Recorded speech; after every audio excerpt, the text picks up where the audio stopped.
దేశంలో భానుడి ఉగ్రరూపానికి ప్రజలు ఉరికిపోతున్నారు. ఉదయం నుంచే ఎండలు భగ్గుమంటున్నాయి. దేశవ్యాప్తంగా పలు నగరాల్లో 40 నుంచి 48 డిగ్రీల అత్యధిక ఉష్ణోగ్రతలు నమోదవుతున్నాయి. దీంతో ఉష్ణోగ్రతలను బట్టి చూస్తే ప్రపంచంలోనే 50 అత్యంత వేడి నగరాలన్నీ భారత్లోనే ఉన్నాయి. అందులో సగం ఉత్తరప్రదేశ్లోనివే. మహారాష్ట్ర, ఛత్తీస్గఢ్, బీహార్, తెలంగాణ, హర్యానా, మధ్యప్రదేశ్, ఇతర రాష్ట్రాల్లోని పలు ప్రాంతాలు ఇందులో ఉన్నాయి.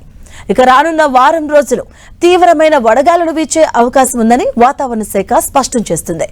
రానున్న రోజుల్లో తెలుగు రాష్ట్రాలు సహా వాయువ్య, మధ్య, తూర్పు భారత్లోని కొన్ని మైదాన ప్రాంతాల్లో తీవ్రమైన వడగాలులు వీచే అవకాశం ఉంది. ఉత్తరప్రదేశ్, మధ్యప్రదేశ్, పంజాబ్, హర్యానా, చండీగఢ్, ఢిల్లీ, రాజస్థాన్లోని పలు ప్రాంతాల్లో ఎక్కువగా వడగాలులు వీస్తాయని అంచనా.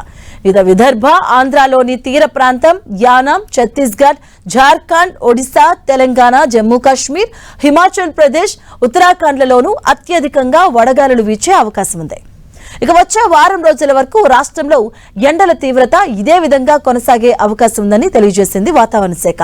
ప్రజలు అప్రమత్తంగా ఉండాలని, ముఖ్యంగా వృద్ధులు, పిల్లలు తగిన జాగ్రత్తలు తీసుకోవాలంటూ హెచ్చరించింది. నైరుతి రుతుపవనాలు విస్తరించడానికి ఇంకా సమయం పట్టే అవకాశం ఉందని అంచనా వేసింది.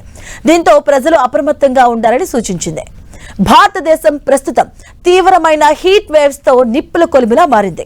ప్రపంచంలోని అత్యధిక ఉష్ణోగ్రతలు నమోదవుతున్న నగరాల్లో ఎక్కువ భాగం మన దేశంలోనే ఉండటం ఆందోళన కలిగిస్తుంది.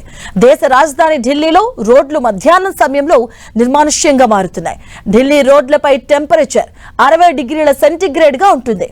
కాంక్రీట్, తారు రోడ్లపై ఎండ వేడిమి ఎక్కువగా ఉందని చెబుతున్నారు రాజధాని వాసులు. ఇటు ఉత్తరప్రదేశ్ బాందాలో 47.5 డిగ్రీల గరిష్ట ఉష్ణోగ్రత నమోదైంది.